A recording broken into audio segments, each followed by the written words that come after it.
Posso? Ok. Então, pronto, pode começar, Vitor. Tá, ok. tá. Vou compartilhar aqui a tela.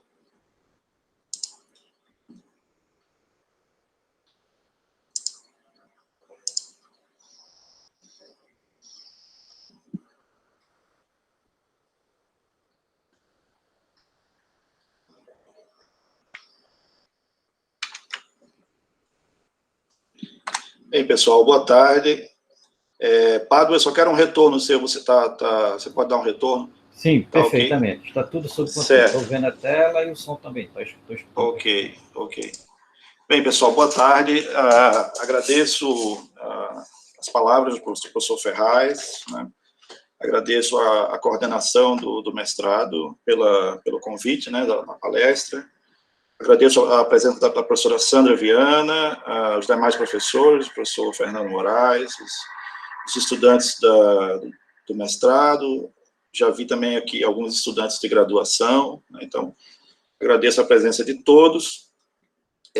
Então, nós vamos apresentar aqui um trabalho, né, de pesquisa que eu venho realizando já há alguns anos. Então, hoje eu vou falar para vocês sobre um esquema de resfriamento a laser, né, especificamente interessante para átomos de 2 elétrons, e envolvendo transições em cascata de 3 níveis. Então, eu vou explicar direitinho ao longo do seminário.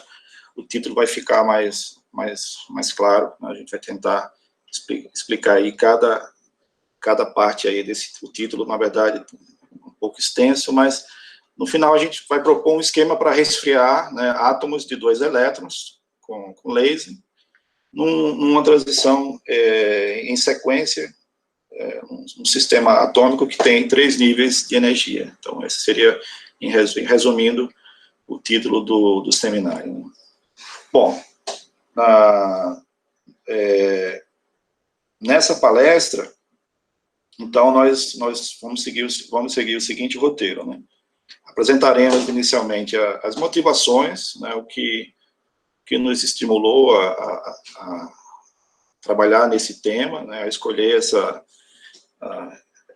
esse sistema experimental, quer dizer, na verdade é uma proposta teórica, mas que já existem sistemas experimentais, já existem experimentos rodando aí para tentar confirmar, né, essas propostas, como nós veremos até o final da apresentação, né.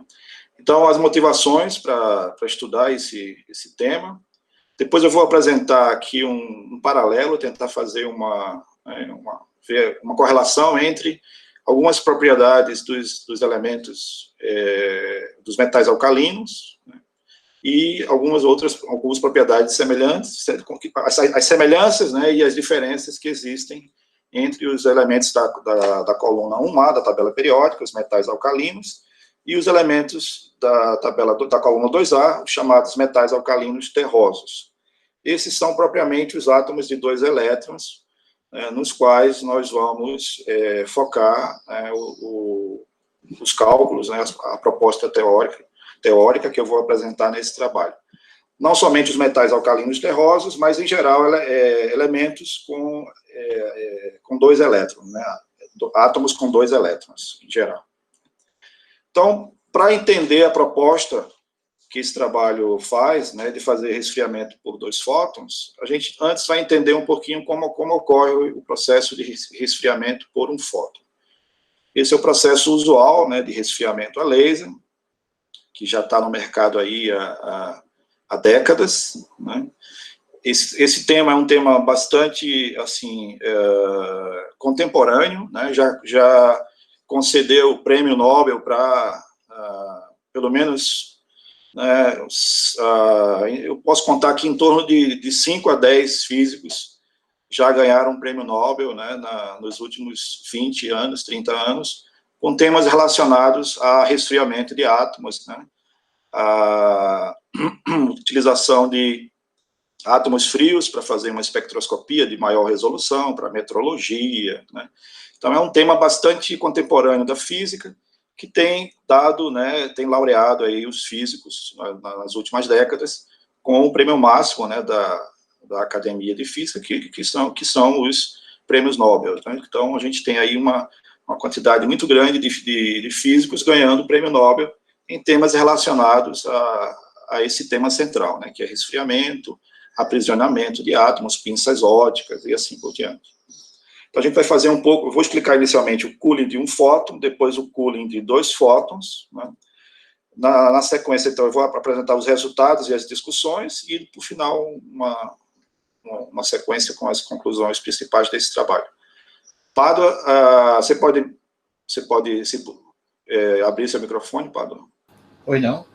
Então, eu estou sem nenhum retorno, né? Então, eu gostaria de saber se os alunos quiserem fazer alguma pergunta no meio da palestra, eles vão colocar no chat a pergunta, eles vão...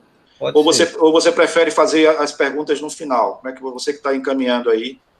Certo. Veja, geralmente a gente faz no chat e também abre no final. Então, pronto, porque eu anoto aqui e pergunto para você. Certo, eu não estou tendo acesso aqui ao chat, eu só estou vendo aqui a tela do PowerPoint, isso. Então, se tiver algum retorno aí dos estudantes, alguma pergunta que você ache pertinente, pode me interromper, eu acho que eu preciso de algum retorno ao longo da palestra, tá bom? Se você puder me dar alguma informação. Ok, então vamos em frente aí. Então, a motivação inicial, né? Esse trabalho, na verdade, começou, né, há quase 20 anos atrás, quando eu realizei um estágio, né, de pós-doutorado no Instituto de Física da Unicamp, por volta de 2002 e 2003. 2002 foi o ano que eu terminei o doutorado, eu fui estudante aqui do Departamento de Física da UFPE, a professora Sandra Viana, né, foi a minha orientadora durante toda a graduação, mestrado e doutorado. Então, se eu sei um pouquinho de física hoje, eu devo tudo à orientação da professora Sandra Viana, né. Então, em 2002 eu terminei o doutorado aqui em Recife e fui para o meu pós-doc no Instituto de Física da Unicamp, né, fiquei lá em torno de 2 anos. Trabalhei no grupo de lasers e aplicações do Departamento de Eletrônica Quântica. Então, como vocês estão vendo, esse laboratório é um laboratório de lasers, né, lasers e aplicações. Na época, o reitor da Unicamp, o professor Carlos Brito Cruz, que é muito conhecido, é um físico muito conhecido para quem trabalha com ótica, né? Então, na época, ele era o reitor da Unicamp, e praticamente toda semana ele passava no nosso laboratório levando lá um visitante, né, um pesquisador estrangeiro, um político, né, alguma pessoa que estava visitando a Unicamp. Então ele chegou a falar que o laboratório de lasers e aplicações era o laboratório mais bonito da Unicamp, né? Então, pelo fato da gente ter uma gama enorme de lasers em vários comprimentos de onda, como vocês estão vendo. Então, um laser de argônio, um laser de um verde, né, no verde, laser de corante no vermelho, laser de corante laranja, amarelo. Aqui tem uma cavidade para gerar um laser azul, que daqui a pouco a gente vai mostrar. Isso é uma cavidade de geração de segundo harmônico, extremamente importante para o experimento de resfriamento a laser com átomos de cálcio, que eu vou mostrar na sequência. Então, aqui está mostrando né, esse laser azul. Então, sempre que tinha um visitante novo na Unicamp, o professor Brito Cruz, então, batia lá na nossa porta. Pois não, Pádua? Pois não, Pádua? O som, todos escutam o professor Vitor? Sim. Posso ir em frente, Pádua? Ok, então continuamos. Certo. Não estou ouvindo. Ok, então esse laboratório é um laboratório de lasers e aplicações, né, onde eu fiz o meu pós-doutorado. Né? Então, aqui está uma foto da armadilha, uma armadilha magneto-ótica de átomos de cálcio. A armadilha é feita, os átomos de cálcio são aprisionados nessa câmara, aqui, nessa câmara central, tem um sistema de vácuo aqui, uma bomba iônica, né? E, então, esse sistema é um sistema que está ainda em funcionamento, né, a armadilha magneto-ótica de átomos de cálcio da Unicamp, e até alguns anos atrás era a segunda armadilha magneto-ótica de alcalinos terrosos do hemisfério sul, né, só tínhamos essa aqui da Unicamp e uma outra semelhante na Austrália, né? Então, em todo o hemisfério sul, né, existiam apenas dois sistemas de átomos frios envolvendo os elementos de metais alcalinos terrosos. Depois a gente vai discutir por quê, mas você já tem mais ou menos uma ideia pela complexidade do aparato, não é só apenas resfriar os átomos numa câmara, né, numa câmara de vácuo, como a gente vai depois ver, que é o caso dos metais alcalinos, mas isso envolve um feixe, né, um forno aqui no início, então você precisa desacelerar, né, um feixe atômico, então você tem um forno aqui no início, você vaporiza esses átomos de cálcio a uma temperatura de 400, 500 graus Celsius, então você forma um feixe atômico, você precisa antes passar um laser contrapropagante a esse feixe, que é um laser para desacelerar esse feixe atômico, e aí então esses átomos de cálcio já caem nessa câmara aqui central com a velocidade menor, né, do que eles saem aqui, altamente aquecidos do forno, e então entram aqui um sistema de 3 pares de lasers contrapropagantes, né, quer dizer, a gente tem aqui, a gente incide 3 pares de feixes nas direções X, Y, Z, e juntamente com a aplicação de campos magnéticos, né, como a gente vai ver daqui a pouco, é possível resfriar esses átomos a uma temperatura da ordem de milikelvin, né, da ordem de 1 milésimo de Kelvin. Então, é uma temperatura bastante, assim, reduzida, comparada com a temperatura inicial com que os átomos de cálcio saem do forninho aqui no início do aparato. Então, nós trabalhamos com essa... Aqui está uma foto da armadilha funcionando, né? Então, aquela cavidade que eu mostrei no início, né? Essa cavidade aqui que dobra a frequência, você entra com um laser em 846 nanômetros, né? Que vem de um laser de titânio safira, que está aqui no meio, né? Esse feixe é um feixe infravermelho, e esse feixe, então, tem a sua frequência dobrada para gerar 423, que é uma luz azul, que é a luz que a gente precisa para fazer essa armadilha de cálcio funcionar. Então, aqui vocês estão vendo, a armadilha não está muito clara. Aqui tem uma bobina, né? Tem uma bobina para aplicar um campo magnético que tem um gradiente de campo magnético nessa região. Então, é chamado uma bobina que ajuda no processo de desaceleração, né, do feixe atômico. Então, é uma bobina solenoidal, né, onde o campo magnético aqui tem um gradiente de campo magnético.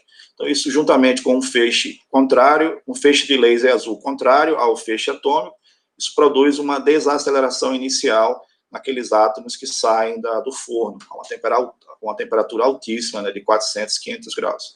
Nessa região aqui que não está muito clara, é onde vai ocorrer o armadilhamento, né? Os átomos vão ser resfriados, a gente vai ver depois, né? Pela pressão de radiação produzida pela absorção dos feixes de laser, e vai ser preso, né, por uma força gerada um par de bobinas, né, que vai gerar aqui uma força magnética. Então, a gente vai ver aqui que os átomos ficam presos, capturados aqui numa região de alguns poucos milímetros, como a gente vai ver na sequência. Bom, aqui é uma foto da armadilha, né, de cálcio, que tem lá na Unicamp, com que eu trabalhei. Eu fiquei operando assim que um dos estudantes de doutorado do professor Flávio Cruz, né, que foi o supervisor do meu estágio de pós-doutorado, assim que um aluno dele terminou o doutorado, então eu fiquei responsável por operar a armadilha por um tempo, né? Então, eu aprendi, né, como rodar o experimento. O experimento você tem que ter um controle muito grande sobre, né, o laser. O laser é fundamental, né, o laser de titânio safira, depois a cavidade para gerar a luz azul. Essa luz que vocês estão vendo aqui é uma luz em 423, perdão. É uma luz em 423, é uma luz azul-violeta, né, que é gerada por aquela cavidade de dobramento de frequência, é uma cavidade que gera segundo harmônico. O que vocês estão vendo aqui, né, essa região aqui é o feixe atômico chegando, de átomos de cálcio aquecidos, né, e nessa região aqui mais clara, é onde você tem, né, a nuvem de átomos frios. A armadilha magneto-óptica de cálcio consiste nesse ponto aqui, né, que tem uma temperatura da ordem de 1 milikelvin, então é 1 milésimo de Kelvin, um pouquinho menos, 0,8 milikelvin, tipicamente, né? E você tem, então, uma nuvem atômica da ordem de 100 milhões de átomos, pode ter um pouquinho mais, eventualmente, né? Essa nuvem eletrônica, essa nuvem atômica tem um diâmetro de alguns poucos milímetros, 2 ou 3 milímetros, tipicamente. Tá? Bom, vamos ver agora algumas semelhanças, né, e diferenças entre os metais alcalinos e os alcalinos terrosos. Né? Então, quem trabalha com ótica, né, e com física atômica sabe que os elementos metais alcalinos eles dominam, né, a maior parte dos laboratórios de ótica em todo o mundo trabalham com os metais alcalinos. Nós vamos ver depois por quê. Tá? Então, tem vantagens, em geral, tem mais vantagens do que desvantagens quando você compara com os alcalinos terrosos. Né? Então, em particular, a gente optou por trabalhar com os alcalinos terrosos, que são os átomos, os elementos com 2 elétrons. Né? Os metais alcalinos, eles têm, então, um único elétron, né, na sua camada de valência. Então, aqui está a coluna 1A, né, dos metais alcalinos. Então, em geral, se trabalha com esses principais, né, o lítio, sódio, potássio, rubídio e césio. Né? O frâncio é muito instável, né? Pode-se também fazer armadilhas com hidrogênio, mas o hidrogênio tem um comprimento de onda, o comprimento de onda para fazer a armadilha de hidrogênio é no ultravioleta, é muito difícil trabalhar. Então, na prática, se trabalha com os elementos que são do sódio até o césio. Né? Mesma coisa para os alcalinos terrosos, que são os elementos da coluna 2A. Né?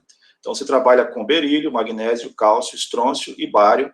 Não se trabalha com rádio pelo mesmo motivo que o frâncio. Né? O rádio, tanto o frâncio quanto o rádio, são elementos muito instáveis. Todos os isótopos do rádio são radioativos, né?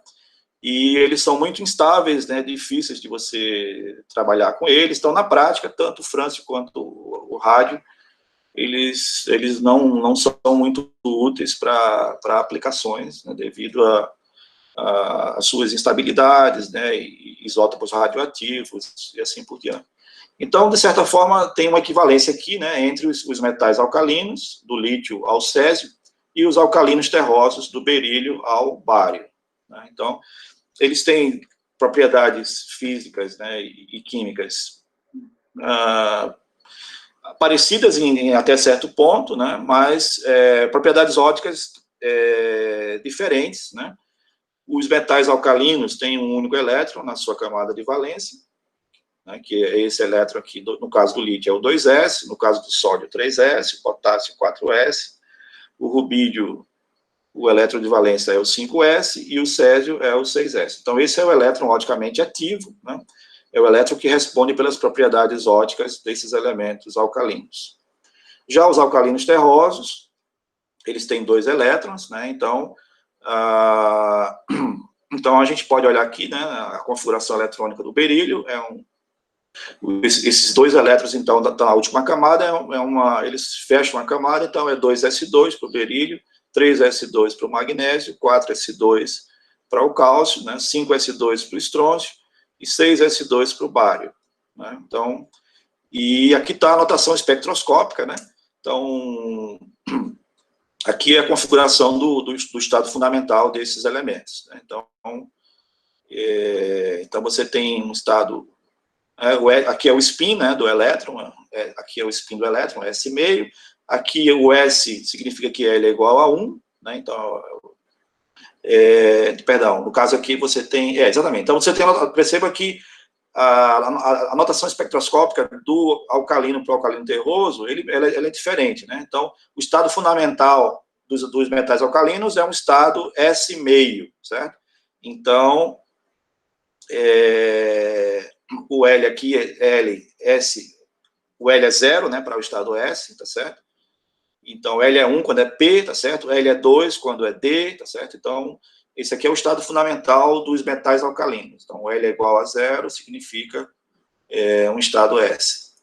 Bom, aqui o estado fundamental é descrito por um S0, né? Então, aqui é um estado singleto, então você tem 2 elétrons, né? Então, cada elétron tem spin meio, né? Então, aqui está o J, né? Que é, no caso aqui, quer dizer, a soma dos spins aqui dá 0, enquanto que aqui o spin é meio, você tem um único elétron, Aqui os dois elétrons estão emparelhados, então a soma dos spins dá zero, então esse é o estado fundamental 1s0, tá? Então, o 1 aqui significa que é um estado singleto, tá certo? Esses metais alcalinos terrosos, eles podem ter estados singletos, tripletos, né? Então, quando é tripleto, pode ser 1, 2, 3, né? No caso singleto, aqui é sempre 1, né? Então, essa é a notação espectroscópica, que é um pouco diferente dos alcalinos terrosos para os metais alcalinos, ok?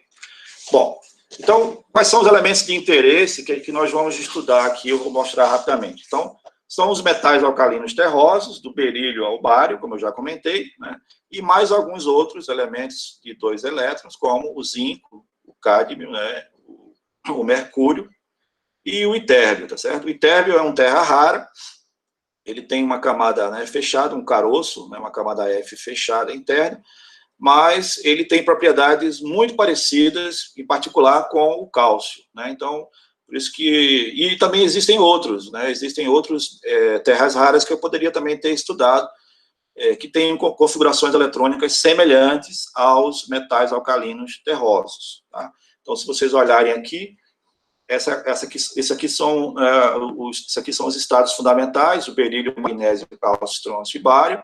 E se a gente pegar aqueles mais outros 4 elementos lá, que também são elementos de 2 elétrons, vocês percebem que o estado fundamental é idêntico, né? 4s2, 1s0. O cálcio é semelhante ao zinco, o estrôncio seria semelhante ao cádmio, teria o mesmo... A notação espectroscópica é semelhante, né? Tanto para o estrôncio quanto para o cádmio. O mercúrio e o itérbio seriam equivalentes ao bário, né? Então, eles têm configurações eletrônicas semelhantes, né? Então, isso, do ponto de vista de fazer um cálculo, você pode utilizar as mesmas expressões que você faz tanto para os metais alcalinos terrosos, quanto para esses outros elementos aqui, esses outros metais de transição, e o terra rara aqui, o itérbio, né? Bom, esses metais alcalinos terrosos estão lá na coluna 2A, né? Então, o berílio, por exemplo, né? Como eu falei, a gente pode... O berílio, magnésio, cálcio, estrôncio e bário. O rádio não se aplica, porque ele é radioativo, eu já falei. Bom, eles têm aplicações diversas, né? O berílio em particular, né? O óxido de berílio pode ser usado, em particular, na fabricação de pedras preciosas, né? Cristais. Então, a água marina, né? É uma pedra preciosa que é feita à base do óxido de berílio, né? Então, muitas pedras preciosas, né? A safira, né? Uma opala, uma pedra preciosa, são feitas de óxidos, né? De elementos. No caso, a safira é óxido de alumínio, né? No caso aqui, a água marina, que é um tipo de água, eu não sei bem o termo em português, mas isso é usado para fazer pedras, né? Brincos, né?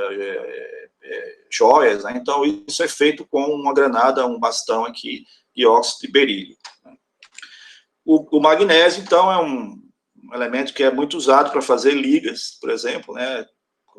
Um apontador de lápis, essa liga aqui é feita, né? É uma liga de aço carbono e magnésio também. Isso confere à liga, né, propriedades estruturais interessantes, né? E uma densidade, uma massa específica menor.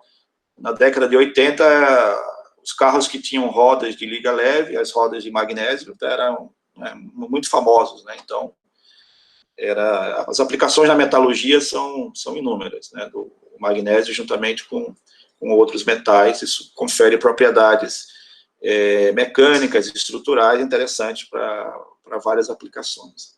Bom, o cálcio, estrôncio e bário, aqui tem né, uma foto deles, são todos metais, como vocês estão vendo aqui, são encontrados na natureza facilmente. O cálcio, em particular, né, ele é muito reativo, então, na nossa armadilha lá, a gente tinha que ter um ambiente de muito bom vácuo, né, então, você não pode, né, assim como também ocorre com metais alcalinos, eles reagem muito fortemente com a água, né, no caso, violentamente, no caso do sódio, né, você pode causar uma explosão se você jogar, por exemplo, uma pedra, né, de sódio dentro de um tanque de água, né.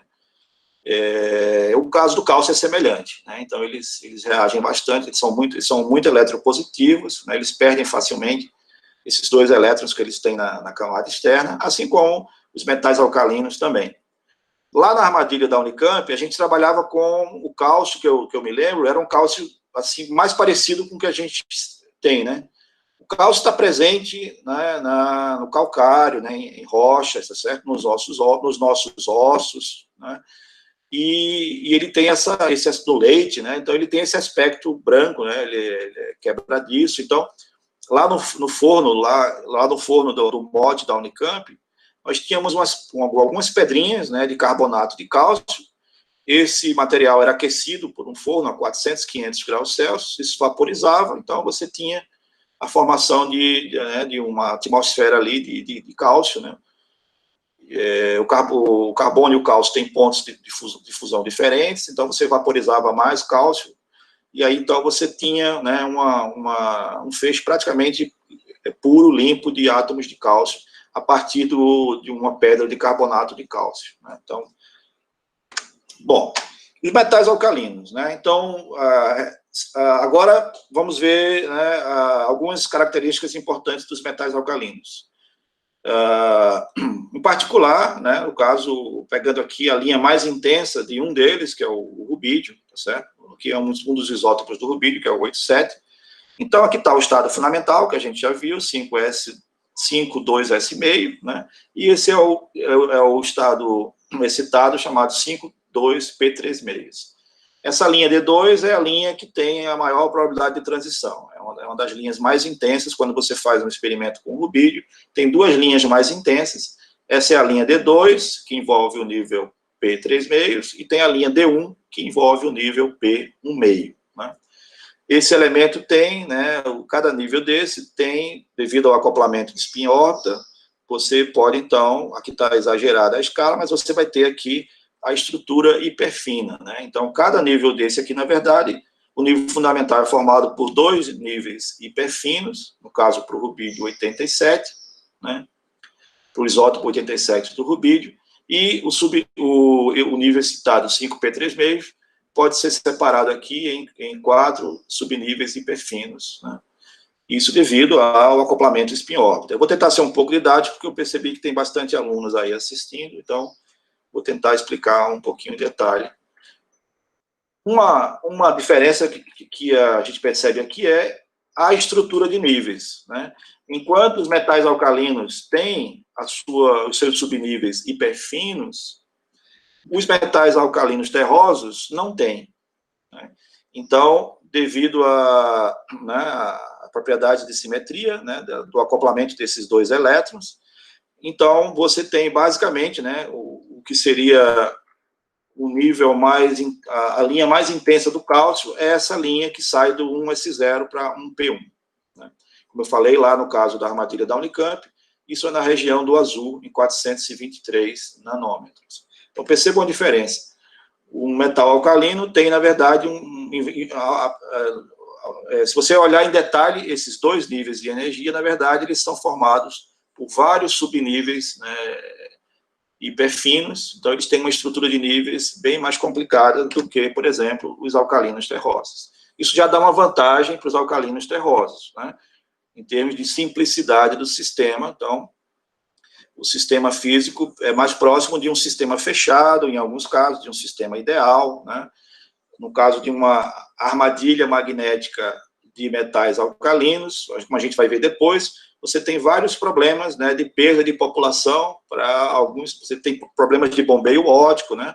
Você perde uma parte dos átomos que você resfriou, periodicamente pode se perder, né, por relaxação, por emissão espontânea, para um nível aqui fundamental hiperfino mais baixo.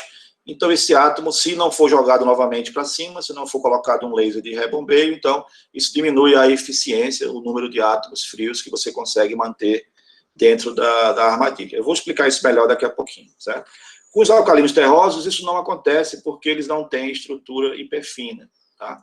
Então, quando eu pego o nível 1S0 e o nível 1P1, eles não têm, né, os níveis hiperfinos que tem, por exemplo, os metais alcalinos, né? Então, desse meu trabalho lá na Unicamp, né, surgiram 2 artigos que nós publicamos. Esse foi na época, né, em 2003, um outro foi publicado mais recentemente, mas com trabalhos gerados, então, na sequência, pela colaboração lá com o grupo do professor Flávio Cruz. Bom, para entender o processo de resfriamento a laser, vamos primeiro entender o processo, como é que se resfria os átomos com laser, que é o processo usual, que é o processo que existe hoje no mercado, e depois, então, eu vou mostrar, né, a nossa contribuição, né, a proposta de resfriamento por 2 fótons, que foi uma proposta feita inicialmente, né, nesse artigo aqui que nós publicamos em 2003. Né? Então, esse foi um artigo publicado no meio do meu período, do meu estágio de pós-doutorado, né? Então, aqui a gente propôs, pela primeira vez, um esquema de resfriamento Doppler por 2 fótons, para os metais alcalinos terrosos e também para a Ytterbium.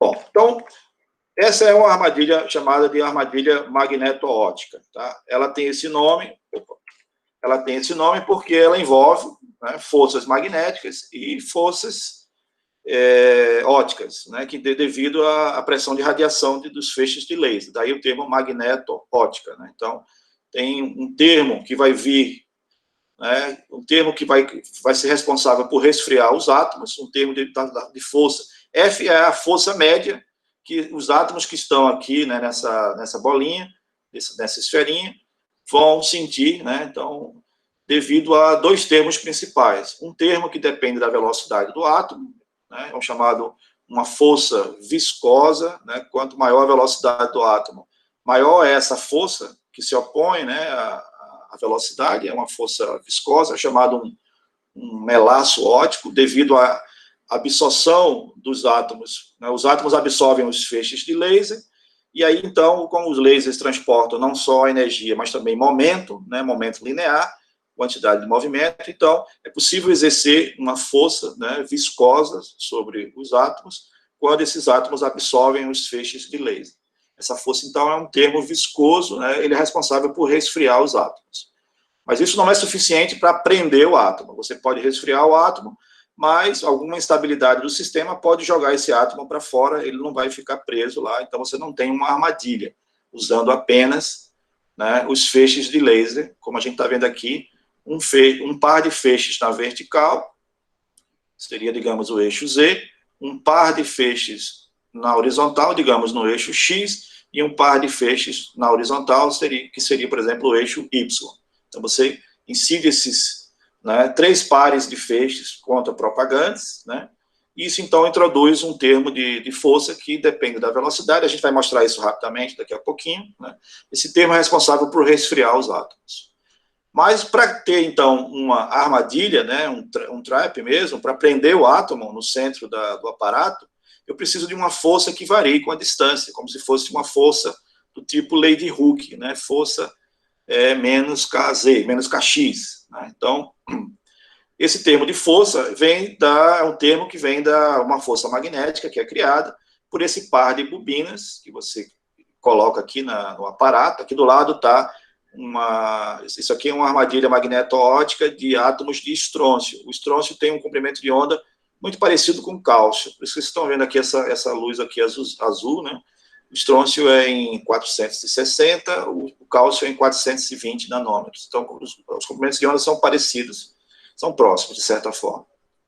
Então, aqui está a câmara central, onde os átomos vão ser aprisionados, e você tem um par de bobinas, que são essas bobinas chamadas, uma configuração de anti-Helmholtz, onde você circula as correntes em sentidos contrários. Né? Então, isso gera um campo magnético zero aqui no centro, né? E o campo vai aumentando à medida que você se afasta do centro. Aqui em azul estão as linhas do campo magnético, né, criados por essas bobinas na configuração anti-Helmholtz. Como resultado, se você olhar para... Né, e esses feixes, que são contra-propagantes, eles têm que ter polarizações, né, circulares adequadas para você levar em conta, né, quando o átomo está na presença do campo magnético, então você tem, né, a separação dos subníveis magnéticos, os subníveis ímã, né? Então, você com isso, utilizando também a polarização circular adequada, à direita ou à esquerda, né, para esses pares de feixes contra-propagantes, você pode fazer com que se o átomo tentar se deslocar para a direita ou para a esquerda em relação à posição central, ele vai sofrer uma força restauradora que se opõe, né, com menos K vezes Z, onde Z é o eixo aqui da bobina. Né? Então, você tem agora um termo de força que depende da distância, juntamente com o termo de optical molasses, o termo de melaço óptico. Agora sim você tem uma armadilha magneto-óptica. Daí vem o termo magnético, que vem devido à bobina, e o termo óptico, que vem devido, né, à interação dos átomos com os pares de feixes de laser. Bom, aqui eu peguei uma foto sem autorização, eu peço à professora Sandra depois, desculpa, né, por não consultá-la. Aqui está uma foto da armadilha magneto-óptica de rubídio do laboratório de espectroscopia atômica da professora Sandra Viana, do Departamento de Física da UFPR. Então, ela tem uma armadilha magneto-óptica de átomos de rubídio. Né? Uma das pessoas que foi até uma parte do trabalho da tese de doutorado, da professora Natália, que foi também estudante e orientada pela professora Sandra Viana. Então, aqui você tem, né, um tubo de vidro, onde nessa região central você vai ter uma nuvem de átomos de rubídio que vão ser aprisionados aqui, né, por um conjunto de... Vocês estão vendo aqui, tem um conjunto de feixes aqui na direção Z, né, na direção X e na direção Y. Né? E aqui estão as duas bobinas na configuração anti-Helmholtz, né, só para a gente mostrar aqui. Um sistema que está aqui próximo da gente, que está funcionando, né, que está no laboratório de espectroscopia atômica, do Departamento de Física da UFPE, o laboratório da professora Sandra Viana. Bom, então, como eu tinha comentado, né, esse é um mote de átomos de rubídio, esse é o isótopo 87, né, você faz o resfriamento, né, jogando nesse comprimento de onda, essa é a linha D2 do rubídio, como eu já tinha mostrado, 5S meio para 5P3 meios, né? Essa é a transição mais intensa, tem uma maior probabilidade de transição, né? E isso é no comprimento de onda em 780 nanômetros, isso é infravermelho próximo. No finalzinho do visível, mas você consegue ainda enxergar um pouquinho, é uma luz bem tênue, mas é uma luz vermelha, um pouco tênue, mas dá para enxergar, assim, final da região visível, isso é infravermelho próximo. Então, você põe esse comprimento de onda, saindo desse nível hiperfino 2, né, e você pode fazer aqui tá, essas curvas em vermelho são curvas que são medidas, né, numa célula fora da armadilha, que é uma célula de referência, é uma outra célula de rubídio, que é medida, esse experimento é feito na temperatura ambiente do laboratório, é o chamado um espectro de absorção saturada. Depois eu posso explicar, quem tiver mais curiosidade, não vai dar para explicar tudo aqui em detalhe. Né? Então, você tem aqui, alguns desses picos correspondem, né, às transições entre um nível hiperfino e outro, né, e os picos maiores aqui são chamados crossovers, são, né, combinações, né, entre átomos que estão, né, em um subnível hiperfino e outro.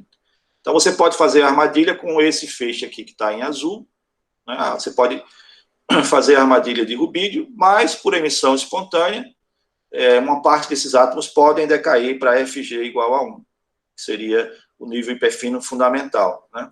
Se você não colocar esse outro laser aqui, violeta, esse átomo que está aqui, esse elétron que caiu para esse estado fundamental, não vai mais poder participar, né, da transição cíclica, que é uma transição mais intensa, sai de FG igual a 2 para FG igual a 3, que seria esse nível aqui de cima, né? E então você perde esse átomo, ele não pode ser novamente capturado, né, e resfriado. Então você precisa colocar um segundo laser, que é esse laser violeta, que joga esse átomo daqui de FG1 para FG igual a 2, e agora ele decai novamente para esse estado e pode novamente, né, participar do processo. Então, é um esquema que envolve, na verdade, dois feixes de laser. Né? Com um único laser você não consegue manter a armadilha funcionando, né, de forma estável e de forma eficiente. Então, você precisa existe um bombeamento óptico negativo aqui, né, que é desfavorável para a armadilha magneto-óptica. Você, então, precisa de um segundo laser para fazer um rebombeio. Na armadilha do metal alcalino terroso, você não precisa desse laser de rebombeio, né? Uma vez que eu já comentei que os metais alcalinos terrosos não têm estrutura hiperfina, portanto, você não tem essa dificuldade, né? E de ter um segundo laser, né, de rebombeio aqui para manter a sua armadilha funcionando de forma eficiente. Bom, vamos rapidamente, eu vou passar muito rápido aqui, tá certo? Depois a gente pode disponibilizar os slides, quem tiver interesse, para entender, né, como é que uma interação de um átomo com um laser pode, né, resfriar o átomo, por exemplo, de uma temperatura da sala, né, que digamos é 300 Kelvin, até uma temperatura de milikelvins ou até menos, né, microkelvins em alguns casos, né? Então a gente vai entender, a teoria básica está nesse livro aqui, né, que é o livro do Metcalfe, é um livro clássico para quem trabalha com átomos frios, né? Então, você tem basicamente um sistema de 2 níveis, um estado fundamental G e um estado excitado E. Ele decai com uma taxa de relaxação gama, e o laser pode estar, delta é a diferença de frequência da frequência do laser para a frequência da transição. Ômega L é a frequência do laser, e ômega 0 é a frequência da transição atômica. Então, esse delta é um parâmetro importante, que é chamado detune ou a dessintonia, né? Delta igual a 0 significa que o laser está ressonante com o átomo, né? Então, delta igual a 0 é a situação de ressonância. Delta positivo significa que o laser está com uma frequência maior do que a transição, a gente chama de um blue shift, né? E o delta negativo significa que o laser, que é o caso aqui, né? O laser está com uma frequência menor do que a frequência da transição, isso é chamado um red shift. Então, você tem um blue shift, quando o laser está com a frequência acima da transição, você tem um red shift, quando o laser está abaixo da transição, e você tem a ressonância, quando o laser tem a frequência exatamente igual à frequência da transição, que eu chamei aqui de ômega 0. Gama é o inverso do tempo de vida desse estado excitado, chamado a taxa de relaxação, é um parâmetro importante também. E S0 é o chamado parâmetro de saturação, né? Esse ômega grandão é a chamada frequência de Rabi do laser, tem a ver com o ômega ao quadrado é proporcional, a intensidade do laser é proporcional a esse ômega ao quadrado. O ômega é a chamada frequência de Rabi, né? O ômega seria proporcional ao campo elétrico desse feixe de laser. O ômega ao quadrado, portanto, seria proporcional à intensidade desse feixe de laser, a potência desse feixe de laser. O S0 é um parâmetro que é chamado de parâmetro de saturação. É a intensidade do laser dividido pela intensidade de saturação, que pode ser calculado, né, na ressonância, dividindo a frequência de Rabi, ômega grande, pelo gama, né, ao quadrado, vezes 2. Bom, essas equações todas que eu coloquei aqui, vocês não precisam se preocupar, depois, como eu falei, eu posso disponibilizar os slides, são as chamadas equações óticas de Bloch. Os termos chamados, né, ρ-E e ρ-GG são chamados termos diagonais esse ρ é a matriz de densidade do sistema. Então, os termos, né, ρE, no caso, ρE representa a população, né, de átomos que estão aqui no nível excitado. ρGG é a população de átomos que estão no nível fundamental. E ρEG e ρGE são as chamadas as coerências, né, as coerências óticas, que são os termos fora da diagonal da matriz de densidade. Então, aqui estão as equações óticas, as equações dos elementos da matriz de densidade, e a força, então, que o átomo sofre, né, quando ele interage com um feixe de laser, pode ser calculada, por exemplo, se você conhece os elementos dessa matriz, as coerências desses elementos fora da diagonal, por exemplo, o ρEG e o ρGE. Essa matriz é hermitiana, então, o ρGE é o complexo conjugado de ρEG. Então, bom, não vou entrar em detalhes, né? Essa matriz é hermitiana, então, bom, depois de algum cálculo, a gente consegue mostrar, né, que, devido à interação com os feixes de luz, o átomo sente uma força do tipo optical molasses, do tipo melaço óptico, né? É uma força viscosa que depende da velocidade, como a gente tinha comentado antes, né? E o que vem aqui na frente é o chamado coeficiente de amortecimento, o coeficiente de damping, né? Esse alfa aqui é um coeficiente de amortecimento, tá? É como se fosse, é como você imaginar, né, um paraquedista, né? Ele pula do avião, né? Então, até ele atingir a velocidade terminal, ele sofre uma força viscosa, né, para cima, que depende da sua velocidade, né? Então, quando essa força viscosa vertical ascendente, quando essa força vertical para cima se equilibra com o peso, então o paraquedista atinge a velocidade terminal, né? Ele para de acelerar e passa a descer com uma velocidade constante. Então você tem um termo de amortecimento, né, o alfa, e esse alfa, então, a gente pode fazer um gráfico para esse alfa, né, em função desse parâmetro, que é a dessintonia, e esse parâmetro alfa mostra o seguinte: se o delta for negativo, isso gera um alfa que é positivo. Mas se o delta for positivo, isso gera um alfa que é negativo. Perceba que o alfa aqui, daqui para cá, ele é maior que zero, e daqui para baixo ele é negativo. Então, o alfa é positivo quando o detune, né, quando esse parâmetro x, que é o delta sobre gama, quando o delta sobre gama for negativo, isso implica em um alfa positivo. Quando o x, que é o delta sobre gama, for positivo, isso implica em um alfa negativo, né? Portanto, como a gente pode ver aqui no esquema, se o delta é positivo, na situação em que eu tenho um blue shift, né, isso significa que, no lugar de eu resfriar o átomo, eu vou estar esquentando o átomo, eu vou ter um aquecimento, né? Se o delta for igual a zero, que é nesse ponto aqui central, certo? Isso não é nem resfriamento, nem aquecimento. Isso corresponde ao processo de ressonância. Quando eu estou ressonante, né, eu vou apenas estar ressonante com um grupo de átomos que tem velocidades próximas, né? A componente da velocidade desses átomos ao longo do eixo Z, ela é próxima a zero, né, na situação de ressonância. Mas eu não tenho nem resfriamento, nem aquecimento. O resfriamento acontece quando eu estou com um detune negativo, uma dessintonia negativa. Então, quando o delta é negativo, isso gera um alfa positivo, portanto, isso gera um termo de força, que é uma força, se o alfa é positivo, essa força se opõe à velocidade, é uma força de fato viscosa. Se o alfa for negativo, por sua vez, isso vai gerar uma força, né, positiva, que no lugar de desacelerar o átomo, você vai ocorrer o quê? Você vai ter uma aceleração do átomo. Um alfa negativo, quando multiplica por menos, fica positivo.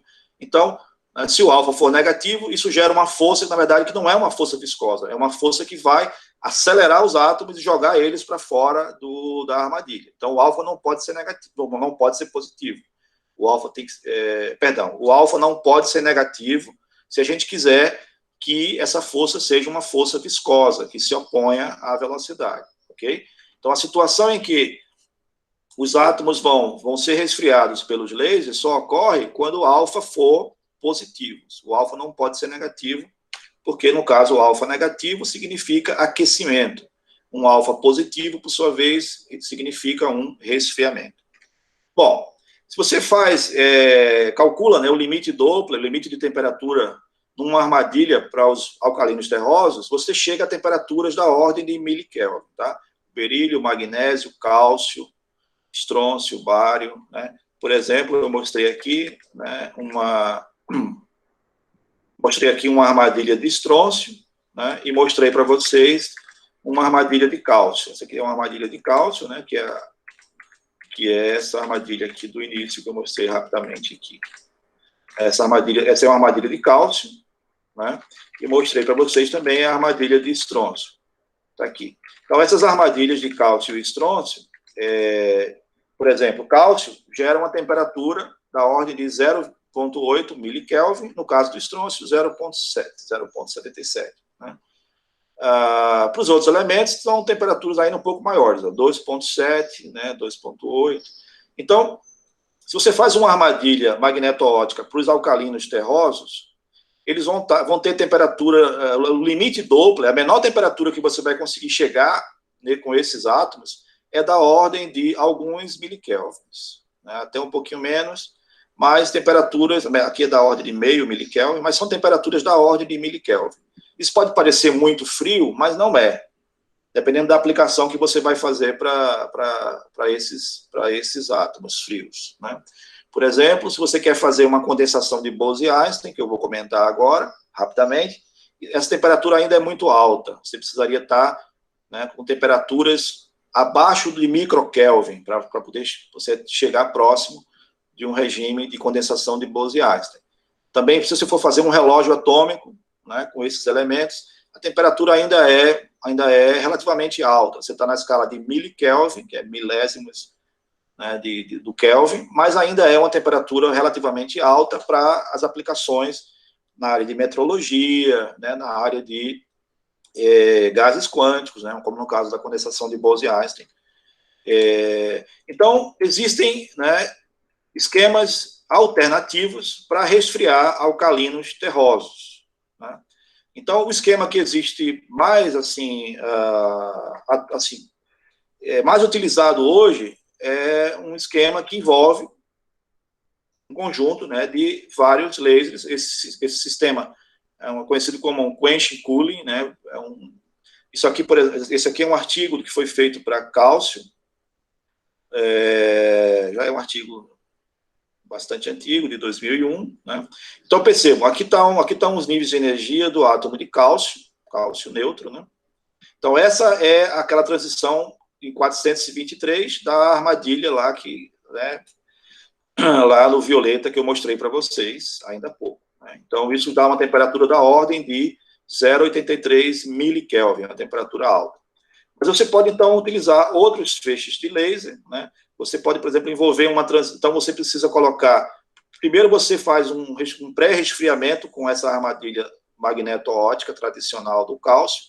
Aí, depois, você desliga esse feixe aqui no violeta, e você liga um feixe vermelho aqui, em 657, pega esses átomos que estão frios e joga para um outro estado aqui. Esse aqui é um estado tripleto, né? Esse aqui é um estado 3p1.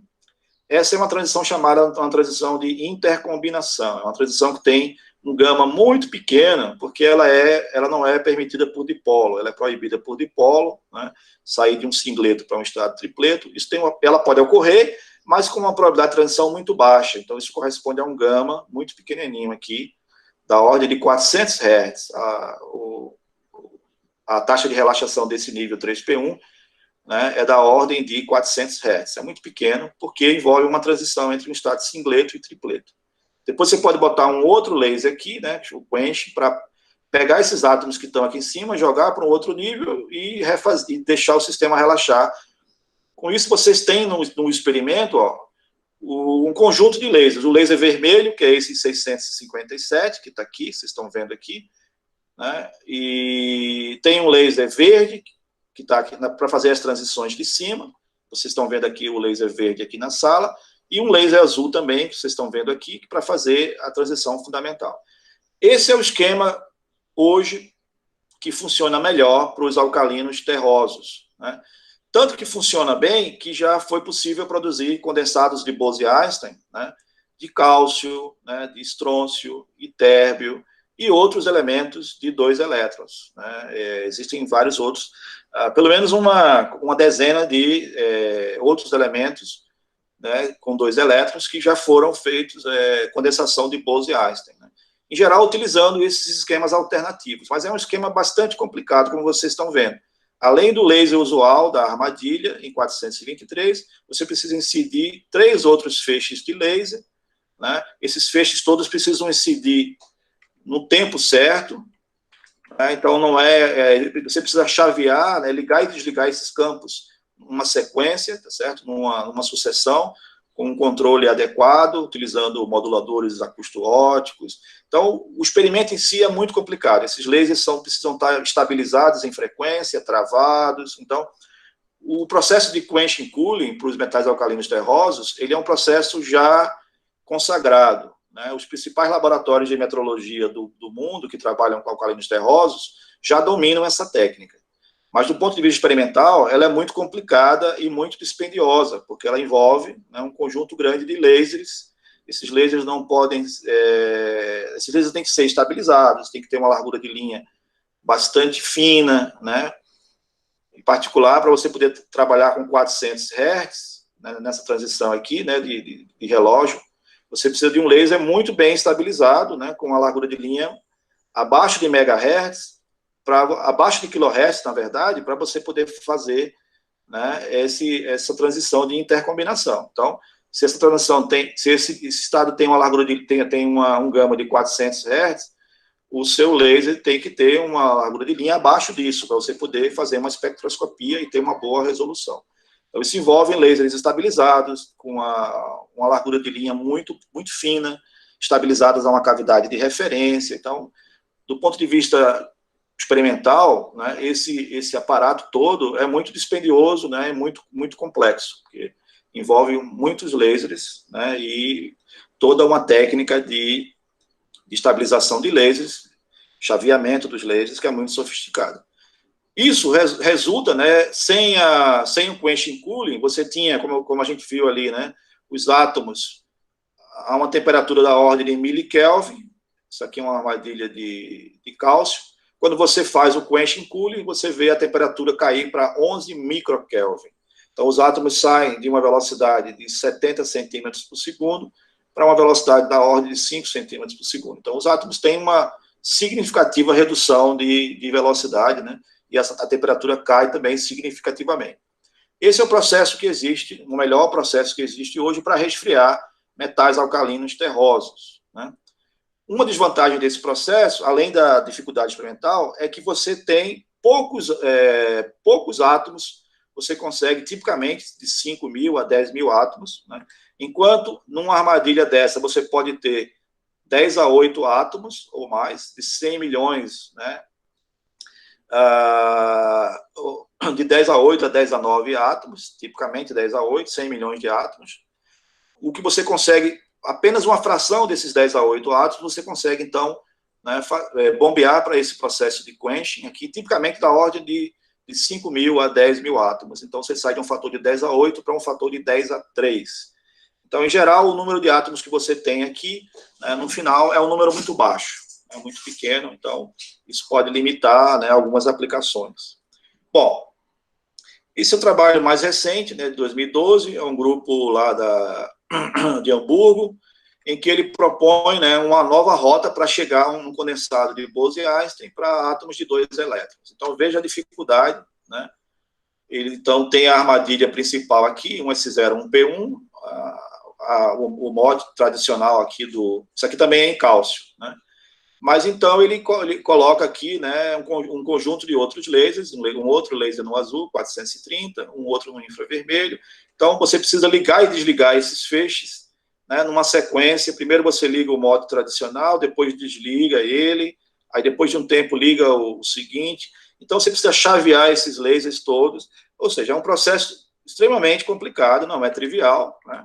Você precisa primeiro fazer um resfriamento, um resfriamento prévio aqui, depois, então, você vai fazer o resfriamento por cooling evaporativo, resfriamento evaporativo, envolvendo também um conjunto de outros feixes de laser. No final, é sempre um processo complicado que envolve 2 ou mais feixes de laser, né, auxiliares. Você precisa ligar e desligar esses feixes numa sequência correta. O que ele comenta aqui no artigo é que ele consegue colocar 3.000 átomos de cálcio dentro do... Né, em 3 segundos ele consegue criar um condensado de Bose-Einstein, né, com 3.000 átomos apenas. Então, como eu falei, o número de átomos no final, né, desse processo, em geral, é muito pequeno, né? Então, isso seria um fator negativo para esse processo de quenching cooling, né? Mas hoje é o que existe de melhor para os metais alcalinos terrosos. Agora eu vou mostrar, né, falar rapidamente que você tendo esse resfriamento evaporativo, você pode, então, atingir a condensação de Bose-Einstein. Esses átomos podem estar a uma temperatura abaixo do microkelvin, tipicamente centenas de nanokelvin. Você aqui tem um conjunto de átomos frios, mas eles não estão ainda frios suficientes para criar um condensado. À medida que você vai resfriando mais esses átomos, então isso, né, cria aqui ocorre uma transição de fase, semelhante ao que ocorre, né, com um supercondutor, né, com um superfluido. Isso é um efeito quântico macroscópico que você pode, então, entender de forma simples. Se você colocar um conjunto de bósons, né, de isótopos bosônicos aqui dentro de uma caixa, e essa caixa tiver um lado, né, da ordem do comprimento de onda de de Broglie, desses átomos, Se você atingir essa condição, né, N é a densidade de átomos, vezes lambda ao cubo, vezes o volume desse cubo, isso tem que ser maior ou igual que 2,6. Esse número aqui é um número que vem, é um zero de uma função zeta de Riemann, né?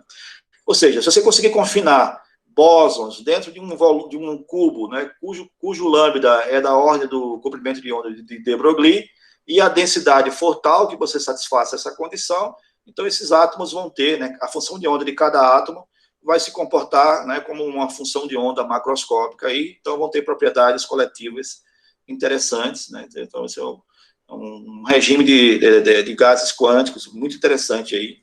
Para vocês terem uma ideia da dificuldade de fazer um condensado de Bose-Einstein, nós temos um condensado de Bose-Einstein no Instituto de Física da USP, em São Carlos. Ele foi produzido por volta de 2016, né?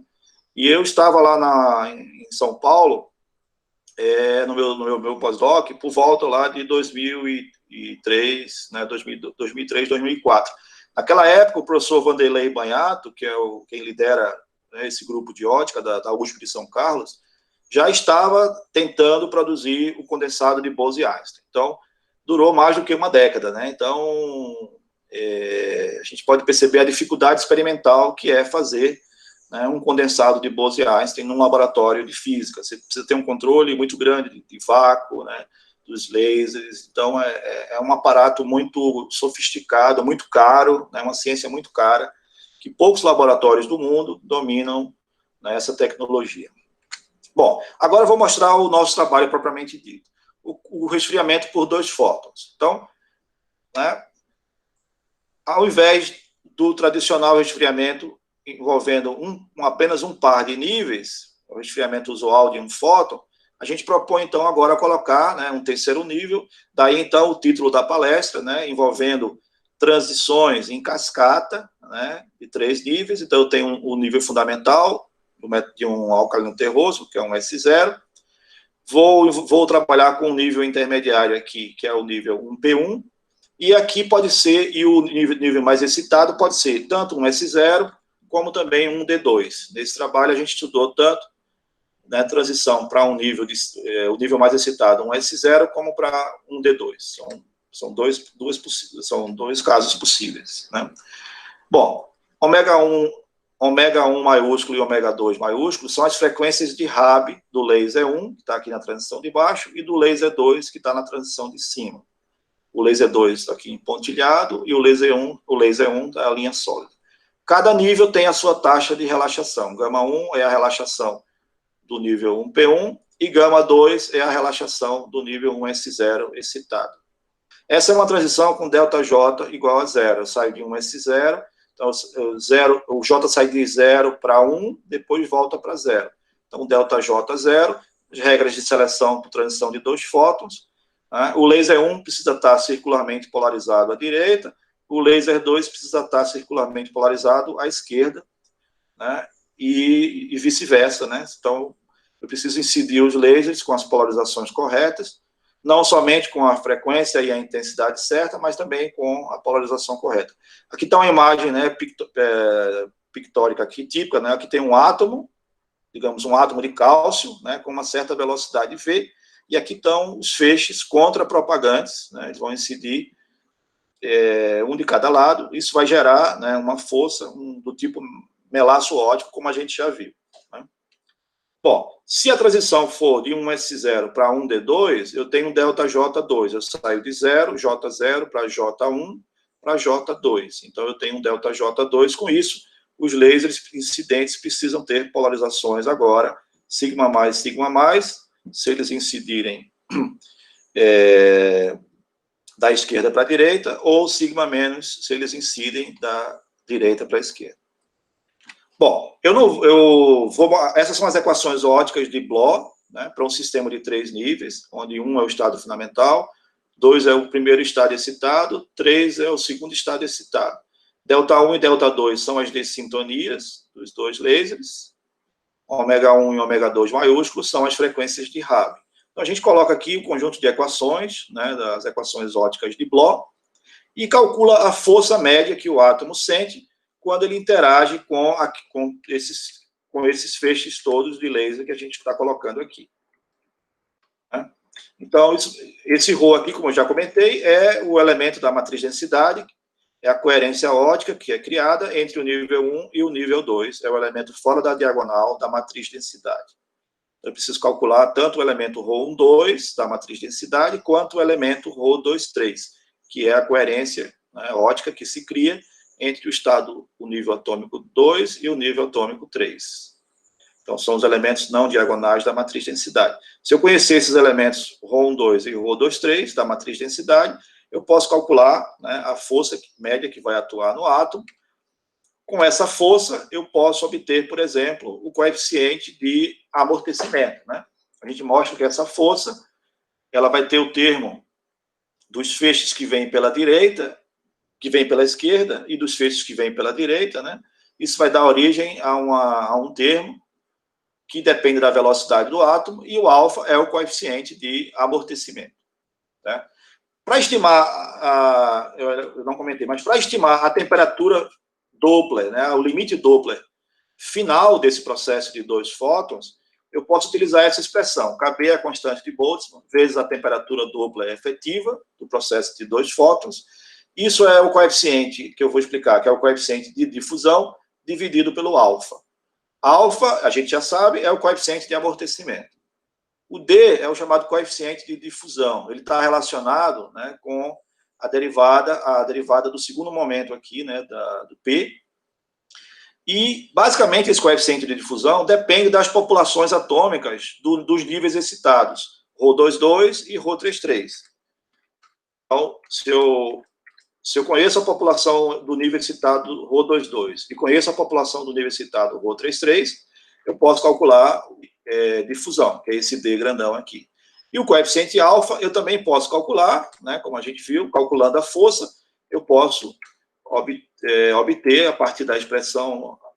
Na verdade, nós fizemos duas abordagens. Nós resolvemos as equações ópticas de Bloch numericamente, né, utilizando o MATLAB, um código no MATLAB, e também resolvemos utilizando um procedimento perturbativo. A gente fez perturbação, consideramos que esse laser, o laser da primeira transição, ele era fraco, então nós consideramos uma teoria de perturbação até segunda ordem, no campo elétrico do primeiro laser incidente, e consideramos o laser de cima um laser intenso. Então, nós não fizemos nenhuma perturbação, consideramos todas as ordens, né, de intensidade do campo elétrico do feixe 2, e apenas segunda ordem, teoria de perturbação, apenas segunda ordem no campo do laser de baixo, do campo E1.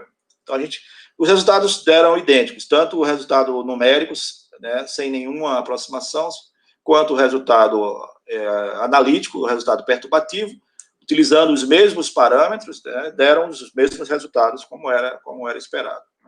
Bom, e aí nós calculamos, aqui é o resultado utilizando a teoria de perturbação, né, aqui é o resultado do coeficiente de difusão, o D, em azul, e em vermelho nós temos o alfa, que é o coeficiente de amortecimento, né?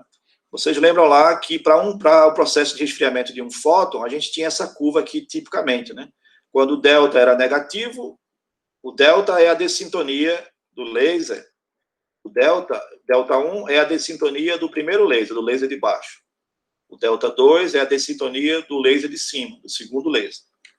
Então, vocês lembram lá no resfriamento de um fóton, quando o delta, que é a dessintonia, era positivo, isso gerava um alfa negativo, que para a gente era ruim, que correspondia a um aquecimento, né? Você iria acelerar os átomos e não resfriar os átomos. E quando o delta é negativo, abaixo da ressonância, aqui você tem o blue shift para a direita e o red shift para a esquerda, em relação ao zero que está aqui no centro, né? Então, esse alfa aqui é o alfa efetivo da transição de 2 fótons. Ele tem a mesma cara do alfa que a gente já conhece para a transição de um fóton. Mas agora ele tem um termo, ele tem um outro termo aqui, né, que acontece exatamente no que a gente chama na condição de ressonância por 2 fótons. Tá? Aqui eu estou usando um delta 2, onde delta 2 é a dessintonia do segundo laser. Eu botei um delta 2 relativamente grande, 9 vezes gama 1. Onde gama 1 é a relaxação do primeiro nível excitado, certo? Então, em geral, eu coloquei gama 1, né? Eu defini todas as frequências do meu problema em função dessa frequência gama 1 aqui, dessa relaxação gama 1. Né? Então, eu coloquei o laser 2, né, fora da ressonância, 9 vezes gama 1. Então, o blue shift, né, no segundo laser, o delta 2 é positivo. Então, isso aqui é uma dessintonia para o azul, ou seja, é como está mostrado aqui, né? O azul, o laser de cima, está sintonizado com uma frequência maior. Então, isso aqui é um blue shift. Delta 2 está dando positivo. Enquanto que o delta 1 vai ser negativo, porque isso aqui é um red shift. Delta 1 dá negativo, enquanto que delta 2 dá positivo. Mas quando delta 1 for igual a delta 2, quando os dois forem iguais em módulo, o delta 1 é negativo, o delta 2 é positivo. Mas se ambos forem em módulo iguais, quando você soma os dois, dá zero. Ou seja, você pode não estar ressonante com o primeiro laser, né? Mas você pode estar com os dois lasers ressonantes por 2 fótons, quando o delta 1 em módulo se iguala a delta 2. É isso que a gente está vendo aqui. Ó. Quando o delta 1 tende a menos 9, quando você soma delta 1 com delta 2, isso aqui dá zero. Então, isso corresponde a um processo de ressonância por 2 fótons. Aqui é uma ressonância de 1 fóton, essa curva mais larga é uma ressonância de 1 fóton, e essa curva aqui corresponde a uma ressonância de 2 fótons.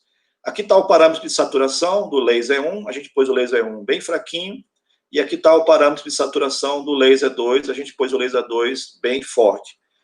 De certa forma, esse esquema que a gente propõe é um esquema semelhante a um processo conhecido como transparência induzida eletromagneticamente, mais conhecida como EIT. Então, o nosso esquema proposto é um tipo de EIT cooling, é um tipo de resfriamento EIT, né? Mas a gente não chama assim porque outros grupos já cunharam esse termo. Então, já existem trabalhos que são ligeiramente diferentes do nosso trabalho, mas, de fato, é um processo de transparência eletromagneticamente induzida, né, um processo de EIT, e esse processo então é chamado de EIT cooling. Né? Então, mas o nosso processo é parecido. A diferença é que, para você ter um EIT, em geral, né, esse delta aqui, do laser de cima, ele é próximo de zero. E, no nosso caso, a gente está fazendo um delta 2, ou seja, esse laser de cima, ele está bem longe da ressonância aqui em cima. Em geral, EIT ocorre quando delta 1 e delta 2 ficam próximos de zero. Eles são próximos da ressonância. Então, não é bem um processo de EIT, mas ele guarda alguma semelhança. No processo EIT, você tem uma ressonância larga, né, no processo de 1 fóton, e uma ressonância estreita próximo da ressonância de 2 fótons. Então, isso acontece, essa curva, o nosso resultado também mostra isso, né? Próximo da ressonância de 1 fóton, a gente tem uma ressonância larga. Isso aqui reflete basicamente a largura gama 1 do nível 1P1, né, o nível intermediário 1P1, enquanto que essa linha aqui mais fina, né, ela envolve basicamente o gama da transição de cima. Esse gama 1, em geral, é bem maior do que esse gama 2. Esse nível 2 aqui, lembrando que aqui é um S0, aqui é um P1, e aqui pode ser um S0 ou um D2. Então, em geral, esse gama 2 é muito menor do que gama 1. Por isso que a gente tem uma ressonância larga de 1 fóton e uma ressonância fina próximo à situação em que você tem ressonância de 2 fótons. Isso explicaria, né, por que ocorre o resfriamento. Né? Se você olhar aqui na expressão, a temperatura efetiva é o quociente entre D e alfa. Se você olhar o D, por sua vez, olhando aqui a curva azul, né, o processo de 2 fótons, isso gera um D menor do que o D para o processo de 1 fóton. A curva de 1 fóton aqui, né, tem um pico muito mais, aqui está em escala log aqui, né? Então, essa curva em azul tem um pico muito mais intenso na ressonância de 1 fóton do que na ressonância de 2 fótons. Isso quer dizer que o coeficiente de difusão, o D, ele é maior na ressonância de 1 fóton do que na ressonância de 2 fótons. Então, se o numerador aqui desse quociente der menor, isso já contribui para a redução da temperatura. Uma outra coisa oposta ocorre com o alfa. Aqui embaixo está o coeficiente de amortecimento, que é o alfa. Ele tem uma ressonância larga, na ressonância de 1 fóton, e tem uma ressonância fina, próximo da ressonância de 2 fótons. Agora, na ressonância de 2 fótons, o alfa é maior do que, no caso, da ressonância de 1 fóton. Então, se o alfa é maior no denominador, isso também contribui para reduzir a temperatura. Então, você tem um efeito combinado. Tanto o coeficiente de difusão diminui na ressonância de 2 fótons, quanto o coeficiente de amortecimento aumenta. Então, como resultado final, você tem a temperatura Doppler efetiva do processo diminuindo. Então, é isso que a gente vai mostrar agora, né? Então, a gente calculou para todos aqueles elementos, berílio, né, cálcio, zinco, mercúrio, itérbio, magnésio, estrôncio, bário, cádmio. Vou mostrar cada um em detalhe, tá? Estou só mostrando aqui na sequência. Então, o que é que a gente mostra? Essa é a temperatura Doppler efetiva, dividida pela temperatura da transição de baixo, da transição Doppler, T1, em função da dessintonia do laser de baixo, né? Então, próximo da ressonância, quando o ΔI é menos γ1 sobre 2, você tem a temperatura T1, que é a temperatura usual, né, de uma armadilha magneto-óptica, por exemplo, feita com um único fóton. Então, T efetivo tende a T1, exatamente quando ΔI é menos γ sobre 2. Isso é um resultado que ocorre exatamente com a armadilha, com o Coulomb de um fóton. Isso é um resultado já conhecido, que o nosso cálculo mostra e confirma, né? No entanto, quando eu saio da ressonância de um fóton e vou para a ressonância de 2 fótons, a temperatura efetiva cai drasticamente, né? Ela cai drasticamente. Aqui é uma redução, depois eu vou mostrar no final uma tabela com a redução de temperatura. Então, a temperatura efetiva do processo de 2 fótons do berílio, ela é 0,05, né, 5 centésimos da temperatura. Então, lembra lá, no caso do berílio, isso aqui era da ordem de 1 milikelvin. Então, você agora vai pegar isso aqui e vai, 5 centésimos disso vai ser a temperatura final do processo do cooling de 2 fótons. Aqui foi para o berílio, depois a gente calculou para o cálcio, dá também uma... Né, os gráficos são muito parecidos, né? Então, aqui foi o cálculo para o cálcio, aqui o cálculo para o zinco, para o mercúrio. Nesses itérbio, esses 5 primeiros exemplos, nós fizemos a transição 1S0, 1P1, 1S0, porque essas transições levavam a uma temperatura menor para esses 5 elementos. Para os próximos 4 elementos, né, o magnésio, o estrôncio, o bário e o cádmio, nós consideramos a transição 1S0, 1P1, 1D2, ou seja, o nível mais excitado agora é o nível 1D2. Antes era o nível 1S0. Tá? Então, no caso, para o magnésio, nós temos curvas semelhantes às anteriores, o estrôncio, o bário e cádmio. Em todas as curvas a gente mostra uma significativa redução, né? Quase 1 centésimo a temperatura, aquela temperatura de 1 milikelvin, ela vai cair por um fator da ordem de 100 vezes, né? Vai ficar 100 vezes menor, tipicamente, a temperatura final, né, do processo. E aqui está um resumo um apanhado, né? Então, para os metais alcalinos terrosos, berílio, magnésio, cálcio, estrôncio e bário, a temperatura final pode chegar a, por exemplo, né, 18 microkelvin no caso do estrôncio. O estrôncio foi o melhor resultado que a gente encontrou. O cálcio pode chegar a 70 microkelvin. Então, percebam, o cálcio estava numa temperatura da ordem de 1 milikelvin. Agora, com um processo de resfriamento por 2 fótons, ele pode, né, chegar a uma temperatura da ordem de 70 microkelvin. Isso é uma temperatura bem mais baixa do que 1 milikelvin, né? E com um aparato experimental bem mais simples do que o esquema de quenching cooling que eu já mostrei para vocês, né? Aqui está o resultado para os metais de transição, zinco, cádmio, mercúrio e itérbio. A temperatura final, que era da ordem de 2, 3 milikelvin, ela vai ficar da ordem de centenas, né, de microkelvin. Então, você teve uma redução significativa, né? Bom, os 2 melhores casos, né, para a gente já concluir, foram para o magnésio e para o estrôncio. O estrôncio foi o melhor caso, né? A gente chegou a uma temperatura da ordem de 18 microkelvin.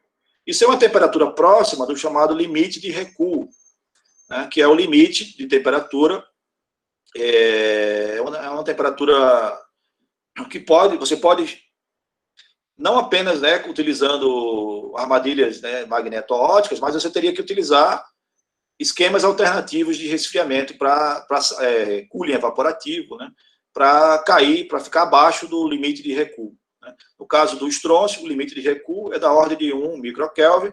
A gente está chegando aqui com o processo que a gente está propondo a uma temperatura de 18 microkelvin.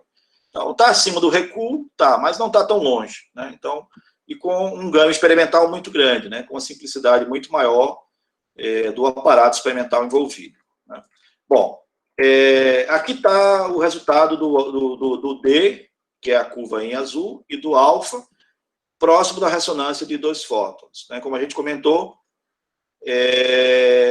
a curva é semelhante, ou seja, essa curva que eu mostrei para vocês aqui, né? Ela está muito fina porque a escala está expandida, né? Mas eu vou dar um zoom nessa escala aqui e vou dar um zoom também aqui, né? Próximo da ressonância de 2 fótons. Então a gente percebe que está aqui o resultado, né? O alfa, quando o delta é igual a menos 9 gama 1, eu estou na ressonância de 2 fótons. Então, se eu estiver abaixo da ressonância de 2 fótons, eu tenho o alfa positivo. Isso corresponde a uma região de cooling. Se o delta 1 estiver acima da ressonância de 2 fótons, o alfa agora é negativo. Então, eu tenho um resultado muito semelhante para o processo de 2 fótons, quando a gente compara com o processo de 1 fóton, né? Como eu já tinha explicado antes. O resultado, ao fim de tudo, é que a gente tem um ganho de temperatura muito grande, basicamente 1/100, a gente chega a uma temperatura próxima de 1/100 da temperatura T1, que é a temperatura dupla esperada, para uma transição usual de 1 fóton. Com um esquema experimental muito mais simples, né, envolvendo apenas 2 lasers, que não são lasers, não precisam ter uma estabilidade tão grande em frequência, como, por exemplo, ocorre com o esquema do quenching cooling, né, que eu já comentei para vocês. Bom, para terminar, então, como conclusão, nós vimos algumas semelhanças, né, e diferenças entre os alcalinos e os alcalinos terrosos, discutimos alguns dos processos de resfriamento para esses elementos, e o nosso trabalho em si propõe um esquema de resfriamento por 2 fótons, particularmente útil para os alcalinos terrosos, uma vez que o esquema usual que existe no mercado, né, envolve, né, um aparato experimental bastante sofisticado, muito oneroso, que poucos laboratórios de ótica no mundo têm condições de manter. Né?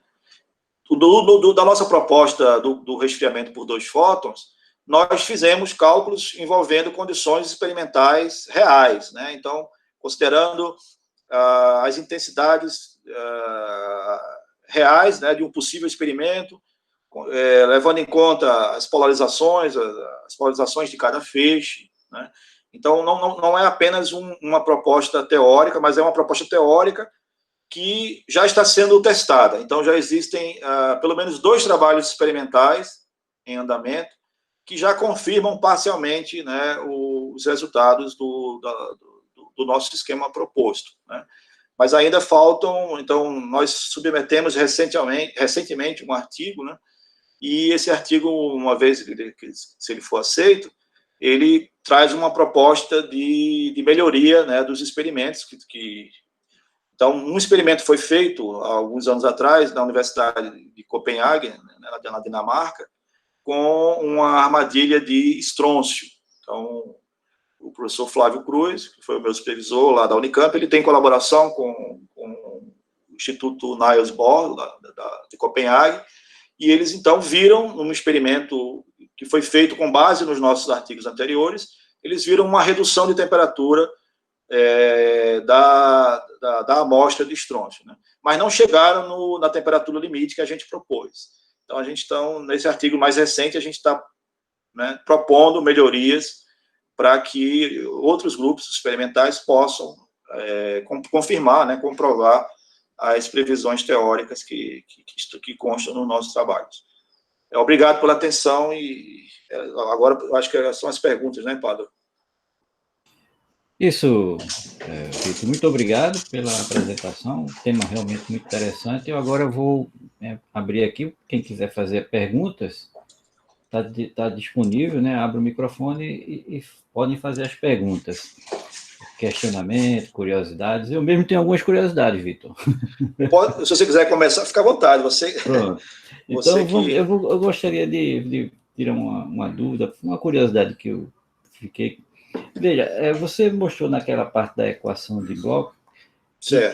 tem o ground state, né? Tem um estado excitado, você joga lá o laser e aí tem uma relaxação, né? Tem um gama lá de relaxação, aquela... Isso. E mais adiante você Você quer que eu tente localizar? Desculpe, Padre, você quer que eu Pronto, tente localizar aqui a página? pode Tá, eu ser, estou pode ser. compartilhando ainda, né? Eu estou compartilhando Tá ainda. aparecendo Tá, aqui. Aqui tá aparecendo. certo. Aí você mostra mais adiante que Para entender, essa aqui, Padre, é esse slide aqui? Isso. Tá, ok. E depois você mostra a importância do delta, porque o Isso, delta isso. controla o alfa que vai determinar a temperatura. A minha Exatamente, exatamente. curiosidade é como é que você controla o delta, se isso é assim, feito experimentalmente, se tem algum Isso, nível. boa pergunta, exatamente. Veja, o delta na verdade, tem a ver com a frequência do laser, certo? Então, você pode fazer de duas formas, né? Você pode, dependendo do laser que você tem, por exemplo, se for um laser de diodo, você pode facilmente variar, né, a corrente do laser, e isso faz com que a cor que o laser emite, a frequência ou o comprimento de onda, variem proporcionalmente à corrente, certo? Então, isso é feito facilmente. Você aplica uma rampa de tensão ou uma corrente que varia linearmente, né, se for um laser de diodo, por exemplo, né, e isso faz com que o laser tenha uma variação de frequência também linear, de acordo com a corrente que você está injetando no dispositivo. Então, isso é uma coisa fácil de fazer com laser de diodo, tá? Alguns outros lasers de estado sólido, você pode eventualmente varrer o laser é formado por um conjunto de espelhos, tem uma cavidade óptica, né? E você pode, por exemplo, em um dos espelhos da cavidade óptica, você pode introduzir um elemento, um piezoelétrico, né, um cristal piezoelétrico, que você pode, então, variando o tamanho da cavidade, aplicando uma alta tensão nesse PCT, nesse piezoelétrico, você pode fazer com que, variando o tamanho da cavidade desse laser, a frequência que o laser final, que o laser emite, também varie em função dessa tensão que é aplicada, certo? Essa é uma segunda forma de você fazer o laser variar a frequência, gerar uma dessintonia no seu laser. E uma terceira forma, por exemplo, você pode passar esse feixe de laser em um modulador acústico-óptico, que é um dispositivo óptico eletrônico, né, que você aplica uma radiofrequência, e aí, então, na saída desse modulador acústico-óptico, o laser que você injetou vai sair com uma frequência ligeiramente diferente, e você pode controlar essa diferença de frequência pela tensão que você aplica, né, no cristal acústico-óptico ou pela tensão. Né? Então, você tem um VCO, um oscilador controlado por tensão, que regula, né, a frequência que você injeta no modulador acústico-óptico, e isso faz controlar, então, a frequência final da luz que passa pelo modulador acústico-óptico. Então, existem três formas básicas de você, né, gerar uma dessintonia no laser. Você pode, se for um laser de diodo, variando a corrente que você injeta, você pode variar a frequência do laser. A forma mais usual é variando o tamanho da cavidade do laser, colocando um elemento piezoelétrico em um dos espelhos da cavidade, né? E uma terceira forma também, bastante simples de fazer uma dessintonia no laser, é fazê-lo passar por um modulador acústico-óptico. Então, você pode, controlando a tensão que você aplica no modulador e a frequência dessa radiofrequência que você injeta no cristal, você consegue controlar a frequência com que o laser sai, né, do modulador, e isso então isso também é linear, né, esse shift de frequência que você dá após o modulador acústico-óptico também é linear em função da tensão, né, de bias que você injeta no cristal. Tá ok, Pablo? Não sei se eu respondi. Tranquilo, não, foi ótimo, excelente, excelente. Assim, está aberto aqui, o pessoal que quiser fazer perguntas. Está aberto as perguntas. Pode fazer perguntas. A professora Sandra. Tudo bem, Vitor? Tudo bom, Sandra? De nada. Muito. Obrigado pela presença. Ô, Vitor, comenta aí um pouquinho para a gente as dificuldades de fazer isso experimentalmente, desses 2 fótons. Porque ele parece Sim, Sandra. Bom, mas não deve ser tão fácil assim para ser implementado, né? Exato. Não deu para comentar tudo. Realmente é uma boa pergunta, Sandra. Nesse artigo mais recente que nós submetemos, né, eu vou comentar aqui, deixa eu passar lá para o finalzinho, aquele último slide lá. Tem um detalhe que eu não comentei, mas eu vou comentar agora, aqui. É um detalhezinho. Não sei se Sandra, está enxergando, você consegue enxergar o gráfico? Sim, aqui eu Ok, vejo. Pada, pronto, ok. Então, aqui está destacado, né, a curva que está em vermelho aqui é o coeficiente de amortecimento, né, é o alfa, tá? Normalizado aqui em unidades, tá aqui, é o alfa dividido aqui por H cortado K1 ao quadrado, então está adimensional isso aqui. Bom, percebam que essa curva, né, ela está deslocada exatamente, 0,2, o que eu coloquei aqui em pontilhado, está em destaque, né, que é, o delta 1 é menos 9,02 gama 1, ele não é exatamente menos 9, né? Então, ou seja, o limite de temperatura que a gente alcança no processo de 2 fótons, ele não é exatamente na ressonância de 2 fótons, ele está deslocado para o vermelho um pouquinho. E a gente mostra nesse artigo recente que a gente submeteu, que isso aqui, esse shift que tem aqui, é exatamente o Stark Shift. Né? O Stark Shift gerado pelo laser de cima. O laser de baixo ele é muito fraco, ele é pouco intenso. Mas o laser de cima, ele é muito intenso. Então, ele está gerando um Stark Shift, né, que gera esse deslocamento aqui. Então, se você fizer a conta em frequência, isso dá da ordem de 650 kHz.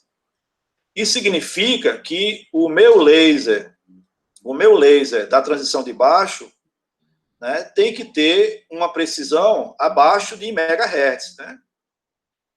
Ou seja, esse laser tem que ter largura pelo menos da ordem de kilohertz. Isso, ou seja, eu preciso sintonizar para atingir a temperatura mínima, né, a temperatura efetiva mínima, eu vou estar deslocado da ressonância de 2 fótons da ordem de 650 kHz, que é essa diferençazinha de frequência aqui. Então, o meu laser que eu vou utilizar não pode ser um laser, por exemplo, que tem largura de linha de 1 MHz, né? Porque eu não vou ter resolução para enxergar essa passagem. Ou seja, no lugar de estar resfriando, eu posso estar esquentando o átomo, né? Porque essa curva, eu dei um zoom aqui, mas perceba que eu estou indo de menos 9,4 até menos 8,6. Então, ou seja, em frequência, isso aqui é muito pouco, né? Se eu colocar em megahertz isso aqui, na verdade, vai estar na escala de kilohertz, né? Se eu multiplicar pelo gama, essa curva aqui foi feita para o estrôncio, eu não comentei, essa curva aqui é para o estrôncio. Então, se eu pegar o gama do estrôncio, o gama 1 do estrôncio, isso aqui é uma varredura da ordem de alguns kilohertz, Sandra. Então, isso significa que o laser que eu vou varrer aqui, para chegar na temperatura mínima, ele tem que ser um laser com uma estabilidade de frequência, não só um laser fino, mas ele tem que estar travado, né? Ele tem que ser um laser estável, né? Ele não pode ter um drift, né? Ele não pode estar free running, né? Andando de um lado para o outro, e ele tem que ser fino, né? Então, de certa forma, isso explica porque nos 2 experimentos anteriores, que o pessoal não teve preocupação nem com a largura de linha do laser, nem com a estabilidade do laser, eles observaram uma redução de temperatura, mas não atingiram o limite previsto pelo nosso modelo. Certo. Entendeu, Sandra? Entendi. Entendeu? Tá. Nada é simples. Pois é, não tem almoço grátis, né? Então, não tem almoço grátis. Tem vantagens e também tem as suas dificuldades, né? Então, concordo. Obrigada. Nada, Sandra. Estamos ainda aqui na sessão de perguntas. Alguém tiver mais alguma pergunta, pode fazer. Eu tenho uma curiosidade, Vitor. Diga, Aquela parte Pablo. que você fala você obtém valores muito interessantes, muito bem pequenos, na ordem de microkelvin, né? Isso, microkelvin, exato. Isso. Aí tem um limite que você falou que é um limite de recuo. Isso, né? isso. Isso é um valor teórico ou é medido experimentalmente também? O limite de recuo, ele é teórico, isso. Você basicamente,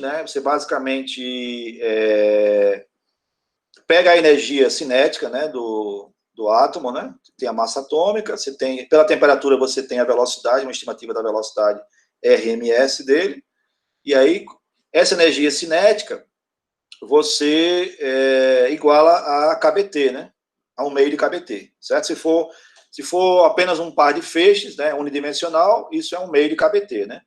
Se forem, no caso de uma armadilha, no caso 3D, é um meio de KBT para cada grau de liberdade, né?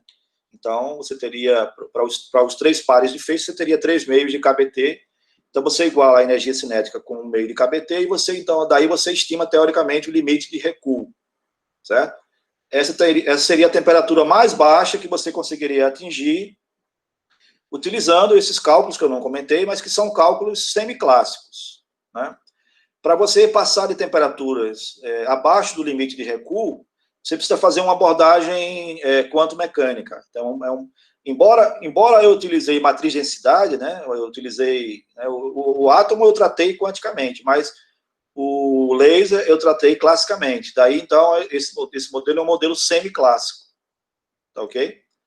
Porque a gente considera, né, a estrutura de níveis do átomo, então a gente quantiza o problema nesse aspecto, mas, por outro lado, o laser a gente trata classicamente, né? Então, os lasers são intensos, então a gente não teria necessidade de fazer uma quantização nos campos, né? Mas, para você atingir temperaturas abaixo do limite de recuo, por exemplo, que é o que acontece com quenching cooling, que eu mostrei, né? Aquele esquema complicado que tem vários lasers participando, você não pode utilizar esse modelo teórico que eu mostrei aqui, certo? Porque esse modelo teórico é um modelo semiclássico. E aí, então, quando você está abaixo do limite de recuo, você precisa utilizar um tratamento quântico completo, tanto para o laser, tanto para o átomo, quanto para o laser. Então, é um cálculo bem mais complicado, bem mais sofisticado, né? Mas como a gente está sempre acima do limite de temperatura, do limite de recuo, o nosso modelo semiclássico, ele é válido, tá ok? Mas esse limite de recuo que eu te falei, ele é uma estimativa teórica. Seria, né, o limite, a temperatura mais baixa que você consegue atingir, né, sem lançar outros meios, né, sem lançar, né, outros esquemas alternativos, como, por exemplo, né, o resfriamento evaporativo do quenching cooling. Tá ok? Ok, Vitor. Muito obrigado. Parabéns aí pelo trabalho e tá aberto. Quem quiser fazer mais alguma pergunta, pode. Eu posso. Opa, o professor Anderson está de volta aí. Eu consegui pegar. Desculpa, Vitor. Parabéns pelo seminário. Eu pedi desculpa. O Ferraz falou, eu estava com a Madalena, a professora Madalena. Sim, claro, sem problema. Uma reunião marcada nessa hora. Eu realmente peço uma desculpa aí. Realmente foi algo que eu não pude. Né? Depois eu vou assistir com mais calma o seminário, vai estar gravado, né? Vai colocar lá, eu vou poder assistir. Claro. Mas né, eu não sei se você mostrou esse gráfico que Pada fez a questão, né? E aí tinha é um desvio muito pequeno que você mostrou ali para ser medido e que tem que ter um equipamento precisão. Muito alto, né? Exato. Assim, desculpa-me, eu não sei se é normal, mas esse equipamento é normal ter esse equipamento? É um equipamento assim, mais difícil de ter essa precisão? Como é que é essa questão? Só para saber, só laboratórios ou um equipamento normal, assim, de... Boa pergunta, Anderson. Excelente pergunta. Na verdade é o seguinte, se você tem bastante dinheiro no seu laboratório, você compra, né, um sistema laser já com eletrônica de controle, com sistema de estabilização, né? Então, isso depende de quantos quilo-reais você tem disponível no seu laboratório. Se você não tem, você tem que montar os esquemas de os esquemas de estabilização de laser, né? Então, em geral, são esquemas que envolvem bastante eletrônica, né? Então, é uma instrumentação eletrônica que, muitas vezes, um aluno de ótica não está interessado, né, em colocar a mão, porque dificilmente, se você vai montar um esquema de estabilização desse, dificilmente isso vai te garantir, né, numa tese de mestrado ou numa tese de doutorado, isso vai te garantir uma publicação, isso não vai dar um artigo. Não sei se você está entendendo.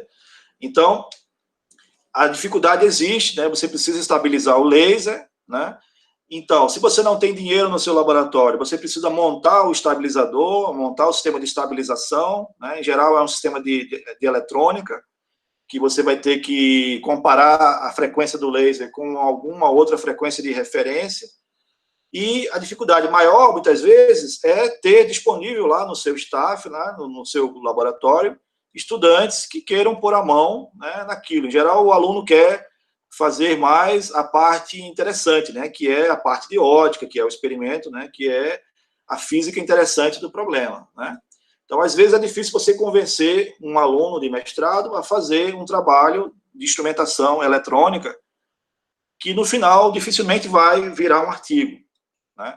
Então, essa é uma dificuldade que aparece nos laboratórios de ótica, né, nos laboratórios experimentais, quando você não tem muito recurso, quando você não tem uma quantidade de dinheiro razoável, né?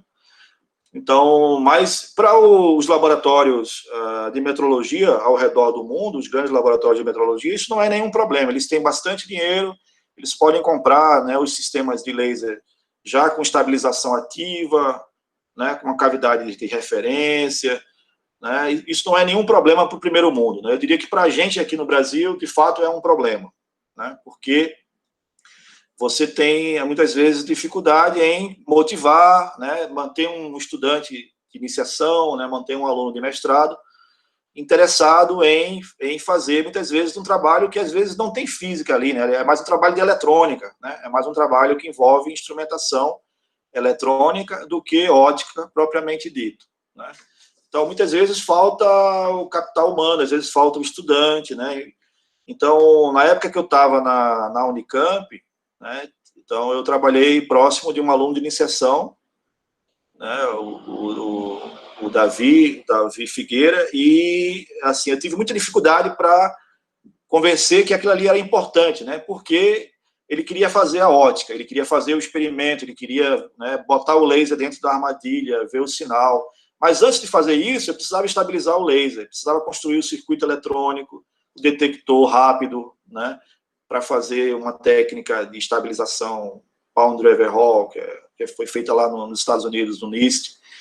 Então, é uma dificuldade. Se você tem o dinheiro, você compra o sistema top table lá. Você põe na tomada, liga e sai usando. Se você não tem o dinheiro, você vai ter que construir o equipamento, né?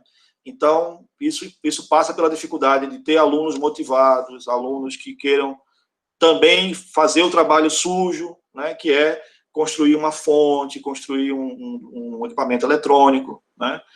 E às vezes a gente encontra dificuldades nesse sentido. Até nós mesmos, né? Às vezes a gente fica desmotivado porque no final aquele trabalho não vai render um artigo, né? Vai render um equipamento que vai ser útil para o laboratório, né? Mas que dali não vai sair nenhuma publicação.